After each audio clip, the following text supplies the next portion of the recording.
감사합니다. 고맙습니다. 우리 로댕의 굉장히 유명한 조각 작품이 있습니다. 생각하는 사람. 여러분, 로댕이 그 생각하는 사람이 턱을 개고 무슨 생각을 하고 앉아 있을까요? 혹시 생각해 보셨습니까? 이런 생각을 했다고 합니다. 내 팬티는 어디 갔을까? 내 옷은 어디 갔을까? 그래도 웃으시는 분은 로댕의 생각하는 사람의 그 조각을 기억하고 있는 분들입니다. 축하드립니다. 여러분 모두가 다 웃으셨어요. 여러분들은 티끌이 가득한 사람입니까? 아니면 성자와 같은 사람입니까? 우리 창세기 2장 7절의 말씀을 보면 여호와 하나님이 땅의 흙으로 사람을 지으시고 생기를 그 코에 불어 넣으시니 사람이 생명이 된지라. 사람을 이렇게 딱 분석해 보면 거기에 두 가지가 병존하고 있다라고 말씀하고 있는 거예요.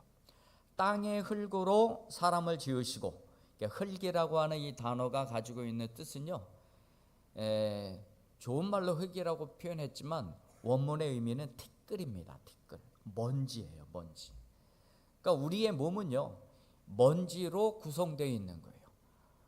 그리고 여기에 하나님의 숨, 니시마라고 하는데 나중에는 이게 루아흐로 바뀌어졌고, 그 신약에서는 이것이 이제 영, 푸뉴마로 바뀌어져 단어를 사용을 하고 있습니다. 결국은 이 티끌에다가 하나님의 숨이 결합된 것이 인간이다. 그래서 인간을 이렇게 구조를 분석해 보면 그 안에는요, 하나님의 영이 있고 또 인간의 티끌이 있는 것이에요. 그러니까 티끌과 하나님의 영이 결합된 존재가 인간인 것입니다. 그러니까 우리 인간은요, 물질적 요소도 있지만 영적인 요소도 있습니다. 유물론자들은 이 영적인 요소를 인정하지 않습니다. 물질적인 존재만으로 인간이 구성되어 있다고 생각을 합니다. 그래서 인간이 그냥 물질이랑 똑같아요. 그러니까 짐승이랑 똑같습니다. 그래서 별 다를 게 없어요. 그러니까 인간 존중, 또 인간의 가치를 인정하지 못하는 것이죠. 우리가 한 인간을 짐승과 같다, 혹은 성인과 같다라고 하는 그 판단의 기준은 그 하나님의 영의, 인간의 영, 하나님의 영, 하나님의 그 숨, 그 영의 지배를 얼마나 받느냐에 따라서 구분이 된다고 할 수가 있습니다. 성령의 온전한 지배를 받고 살아가는 사람들은 그야말로 하나님의 사람, 세인트, 성자 같은 사람이고, 하나님의 영의 지배를 받지 않고 그 인간의 그 물질적인 요소의 지배를 받고 살아가는 사람이 있다면, 이 티끌과 같은 그 존재는 그야말로 짐승남이 되는 것이죠. 우리가 이 티끌이 가득한 인생이 되면 그런 사람들이 모인 곳은 동물의 왕국이 되는 것이고, 하나님의 영의 지배를 받는 성령 가득한 사람이 살게 되면 그 어디나 하늘나라가 되는 것입니다. 우리가 이 자리에 같이 있지만 여러분들의 생각이 이 티끌로 가득하고 또 하나님의 영의 지배를 받지 않으면 여기도 역시 마찬가지예요. 세상과 다를 바가 없다는 것이죠. 오늘 본문 말씀 5절에서부터 7절까지의 말씀을 천천히 한번 읽어보시면, 제가 한번 읽어드립니다. 육신을 따르는 자는 육신의 일을, 영을 따르는 자는 영의 일을 생각하나니 육신의 생각은 사망이요 영의 생각은 생명과 평안이니라. 육신의 생각은 하나님과 원수가 되나니. 거기까지 읽어드립니다. 여러분, 여기서 계속해서 반복되는 단어가 바로 하나 있는데 생각입니다. 생각이라는 단어가 계속해서 반복되고 있습니다. 그러니까 이 생각이라고 하는 이 단어의 의미는 누구누구의 편을 든다는 것입니다. 그러니까 누구의 편을 드는 곳에 내 생각이 있는 거예요. 그래서 내가 내어주는 그쪽, 밖에 내 생각이 있는 것, 그게 바로 생각이 가지고 있는 의미입니다. 그러니까 내가 육의 생각을 갖고 있다 그러면 그 육의 생각 쪽으로 내 생각을 내어주는 거예요. 내가 영으로 가득하다 그러면 그 영의 생각에 내 생각과 마음을 내어주는 것입니다. 그게 바로 생각이 가지고 있는 의미인 것입니다. 내 육신의 편을 든다고 한다면 내 생각을 육신에게 내어주는 것이고요. 내가 영의 편을 들고 있다면 내 생각은 영에게 내어주고 있는 것입니다. 이런 육신의 욕구, 또 육신의 생각, 그것이 무엇입니까? 육신의 욕구는 바로 사탄의 유혹이기도 하고 어둠의 편을 들도록 또 어둠을 선택하도록 하는 것이 바로 육신의 욕구입니다. 그래서 오늘 읽었던 5절에서부터 7절까지의 말씀을 보면 육신의 생각은 바로 사망이고 육신의 생각은 바로 하나님과 원수화되는 것이고 육신의 생각은 하나님을 기쁘시게 할 수 없음이라. 이것이 바로 육신의 생각이에요. 육신의 생각으로 가득하면 반드시 죽습니다.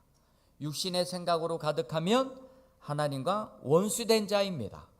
육신의 생각으로 가득하면 그 영혼은 하나님을 기쁘시게 할 수 없다는 것이죠.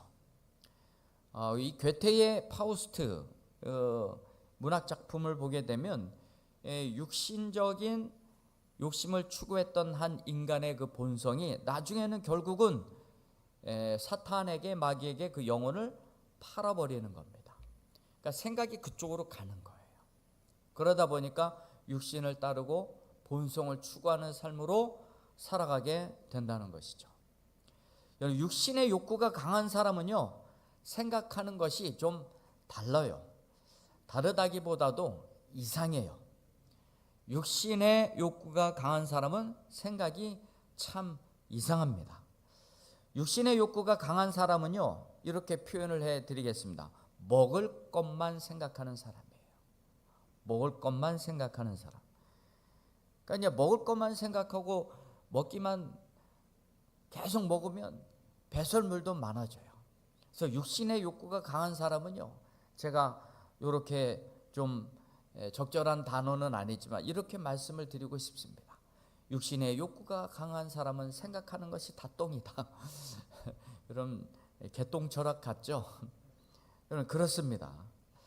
성령의 사람은요, 먹을 것을 생각하는 것이 아니라 성령의 사람은 먹는 즐거움을 생각합니다. 굉장한 차이점이 있습니다. 먹을 것을 생각하는 사람은요, 여전히 육신 속에 갇혀 있는 사람입니다. 왜냐하면 그 사람들의 머릿속에는 늘 무엇을 먹을까? 무엇을 마실까? 무엇을 입을까? 염려 속에 갇혀 살아가요. 그러니까 예수님 뭐라고 말씀하세요? 이런 거는 너희들 마땅히 있어야 될 것으로 내가 알고 있으니까 이런 염려는 하지 말아라. 이런 것은요, 이방인들이나 생각하는 사람, 이방인은요 그 속에 하나님의 영이 없는 사람들입니다. 이런 것은 하나님의 영이 없는 사람들이나 생각하는 것이지 그리스도를 마음에 품고 구속받은 너희들이 생각할 바는 아니다 라고 말씀하고 있는 것입니다. 여전히 육신 속에 갇혀 있고 먹을 것만 생각하는 사람들은 이런 거예요. 먹고 살기도 바쁜데 교회 갈 시간이 어디 있어? 먹고 살기도 바쁜데 주일이 어디 있어? 돈 벌어야지. 이게 육신의 강한 지배를 받고 살아가는 사람들인 것입니다. 그러나 먹는 즐거움을 생각하는 사람은요, 콩 한쪽이라 할지라도 그것을 먹는 기쁨과 즐거움으로 살아가고 있습니다. 콩 한쪽이라도 같이 나누어 먹을 수 있는 은혜가 있는 사람이기 때문에 그것 자체로도 기쁘고 즐거운 것이에요. 여러분, 잠언서의 말씀처럼 이 육선이 가득한 그 식당이 아니 식당, 아주 산의 진미가 풍성한 것을 놓고 다투고 싸우면 뭐합니까? 가난하더라도 콩 한 쪽이라도 나눠 먹으면서 행복한 그런 사람들이 참으로 성령으로 가득한 사람인 것입니다. 먹는 즐거움을 생각하는 사람은요, 은혜가 있는 사람이에요. 이런 사람들은 안 먹어도 배부르고 못 먹으면 금식이고 이런 생각으로 가득한 사람인 것입니다. 우리 시편 84편에 이런 귀중한 고백이 있습니다. 주의 궁정에서의 한 날이 다른 곳에서의 첫날보다 나은즉 악인의 장막에 사는 것보다 내 하나님의 성전 문지기로 있는 것이 좋사오니. 이것이 하나님의 영으로 가득한 사람의 생각인 거예요. 세상에서 그 첫날을 육신으로 가득한 것으로 살아가는 것이 무슨 의미가 있겠느냐라고 하는 것입니다. 그래서 나는 주의 궁정에서 주의 문지기로 단 하루를 살아간다 할지라도 나는 그것이 더 좋습니다. 이것이 바로 성령 충만한 사람인 것입니다. 육신의 생각보다는 그래도 하나님의 영으로 가득한 사람인 것입니다.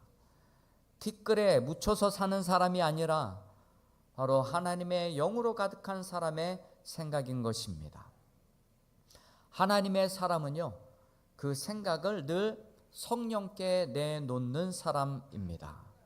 이런 사람이 진짜 남자인 거예요. 진짜 상남자입니다.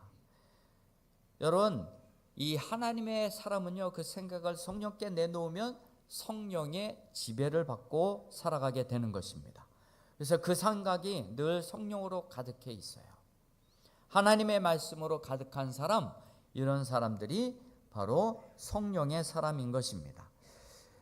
전도서 11장 9절에서부터 12장 2절까지의 말씀을 제가 읽어드립니다.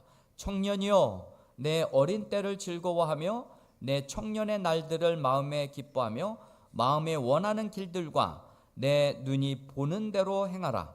그러나 하나님이 이 모든 일로 말미암아 너를 심판하실 줄 알라.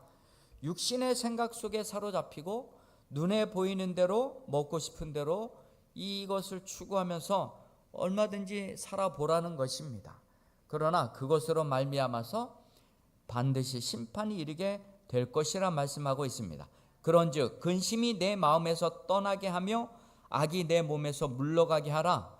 어릴 때와 검은 머리의 시절이 다 헛되니라. 너는 청년의 때에 너의 창조주를 기억하라. 너의 창조주를 기억하라. 너의 창조주를 기억하라.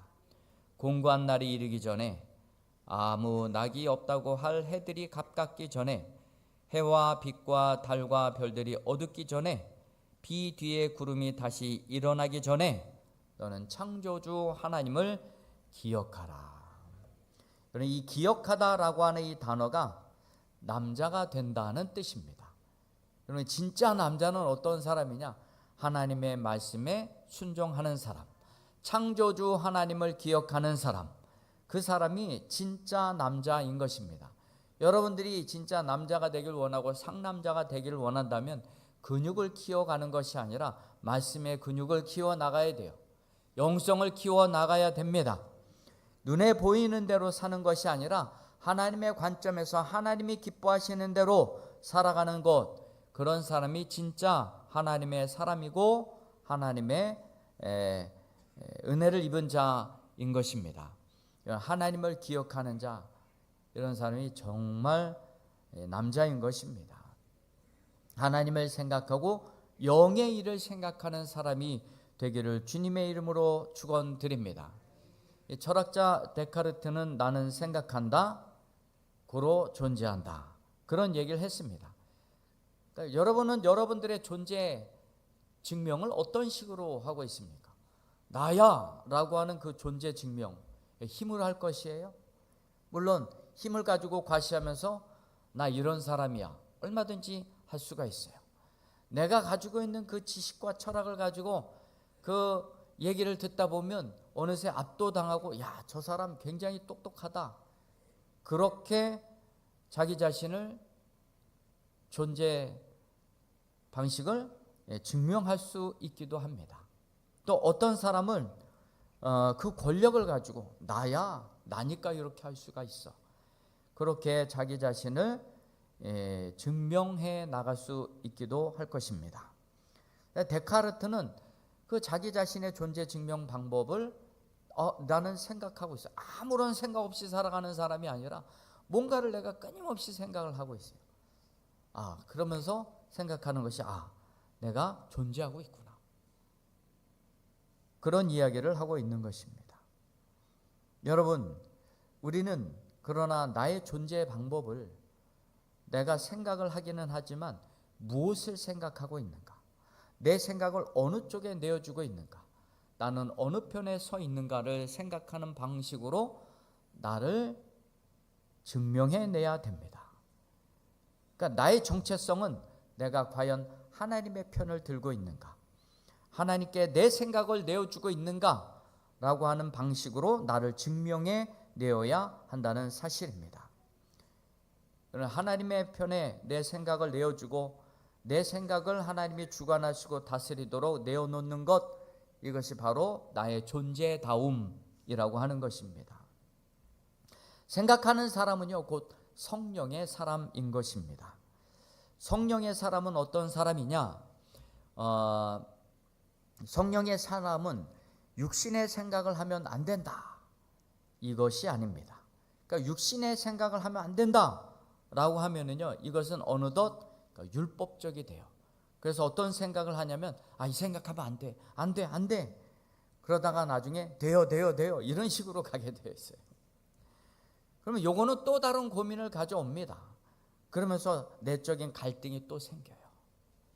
그래서 로마서 7장 23절과 24절의 말씀을 보게 되면 내 지체 속에서 한 다른 법이 내 마음의 법과 싸워 내 지체 속에 있는 죄의 법으로 나를 사로잡는 것을 보는도다. 오라 나는 공고한 사람이로다. 이 사망의 몸에서 누가 나를 건져내랴. 계속해서 갈등이 일어나게 되는 것입니다. 여기서 필요한 것은 성령의 육신의 생각을 하면 안 된다가 아니라 여러분들이 내적 성화를 이루어 가야 돼요. 내적 성화를 이루어 가야 됩니다. 그래서 필요한 것이 성령 세례를 받으셔야 돼요. 성령 세례를 받으셔야 돼요. 우리 요한 웨슬레 목사님이 하는 얘기가 그거예요. 우리는 내적으로 성화가 되어야 되지, 그래야 생각도 올바르고 판단도 올바르고 행동하는 것이 올바로 나오는 것이지, 이 내적 성화 없이 성령 세례 받지 않고 살아가면 그냥 그야말로 생각이 그냥 육신적 생각으로 가득해서 하는 짓마다, 하는 행동마다, 말하는 것마다 그냥 그 수준을 뛰어넘을 수 없고 정말 생각하기 싫을 정도의 낮은 수준으로 생각을 하고 살아간다는 것이죠. 이 내적 성화를 이루어 가려면 여러분 성령 세례를 받으셔야 돼요. 여러분, 우리 성령의 사람은 육신의 생각을 하면 안 된다가 아니라 성령 세례를 받아야 가능한 부분이고, 또 성령의 사람은 육신의 생각을 할 수도 없다, 또 이것도 아닙니다. 너무 기계적이에요.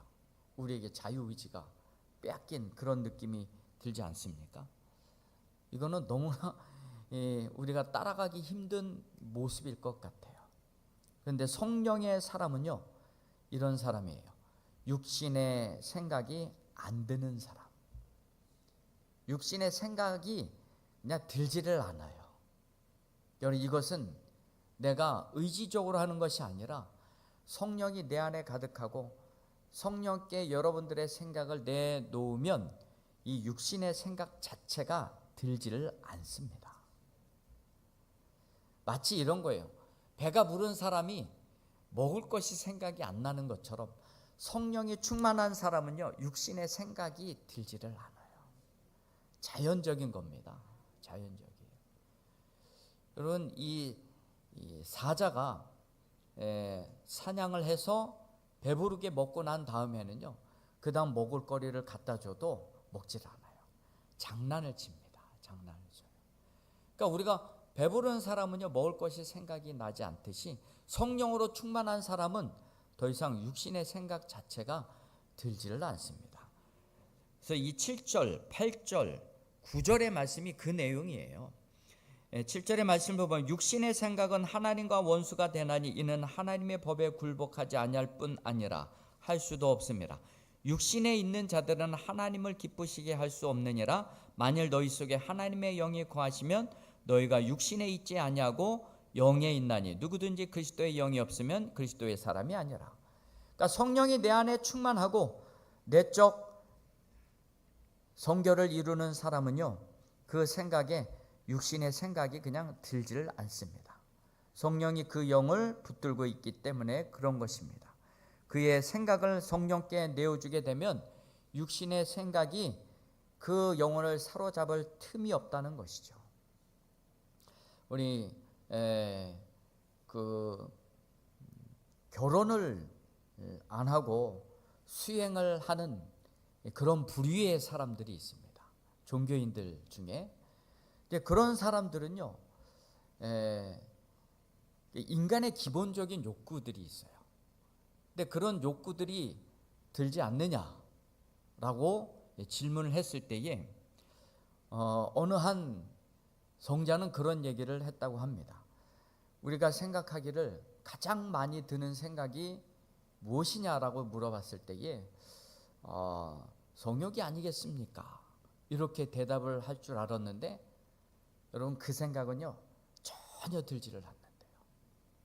어느 생각이 제일 크냐? 그럼 물어봤더니만 권력 욕심, 이게 제일 크대요. 그러니까 이 어떤 그 조직체에 있다 보니까 이 욕심은 끊임없이 생각. 아무리 수행을 하고 아무리 해도 이 욕심은 사라지질 않는데요. 그러니까 우리의 생각을 어디에다 내주느냐에 따라서 그 생각에 사로잡혀지는데, 우리는 육신의 생각에 내어주는 쪽으로 내 생각이 가득하게 되어 있어요. 그러니까 우리가 성령으로 가득한 사람이 되면, 성령에 여러분들이 생각을 내어주게 되면 그 성령이 내 안에서 가득하고 충만하기 때문에 육신적인 생각 자체가 들지 않는다는 것입니다. 여러분, 영의 생각이 있는 사람, 이런 사람들이 곧 그리스도인임을 성경은 말씀하고 있습니다. 읽었던 말씀 9절 다시 한번 읽어봅니다. 만일 너희 속에 하나님의 영이 거하시면 너희가 육신에 있지 아니하고 영에 있나니 누구든지 그리스도의 영이 없으면 그리스도의 사람이 아니라. 또 그리스도께서 너희 안에 계시면 몸은 죄로 말미암아 죽은 것이나 영은 의로 말미암아 살아 있는 것이니라. 예수를 죽은 자 가운데서 살리신 이의 영이 너희 안에 거하시면 예수를 죽은 자 가운데서 살리신 이가 너희 안에 거하시는 그의 영으로 말미암아 너희 죽을 몸도 살리시리라. 여러분, 영의 생각이 가득한 사람이 진짜 그리스도인인 것입니다. 그런 사람은요, 예수님께서 나를 위해서 죽으시고 죄와 사망으로부터 해방시켜 주셨음을 기억하는 사람인 거예요. 그런 사람이 그리스도인이여 성령의 사람이라고 말씀하고 있습니다.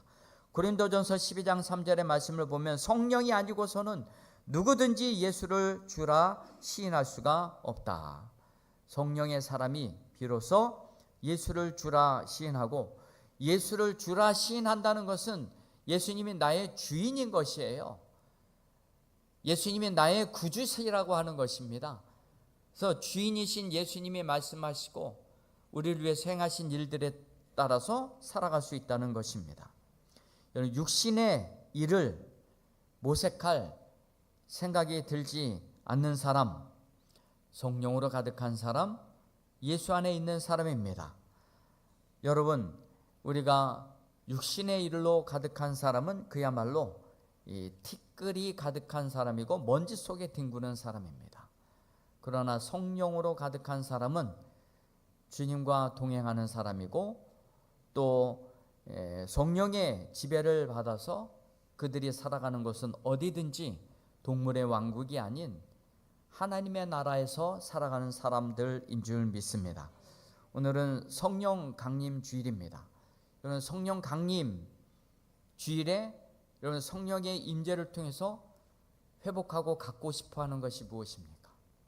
많은 사람들이 성령 강림하고 성령하면 은사를 먼저 떠올립니다.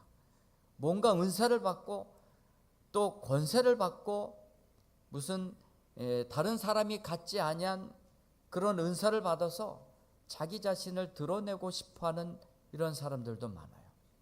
여러분 그런 생각 가지고 있으면 100% 육신적인 사람입니다. 성령의 사람은요, 그런 생각조차도 들질 않아요.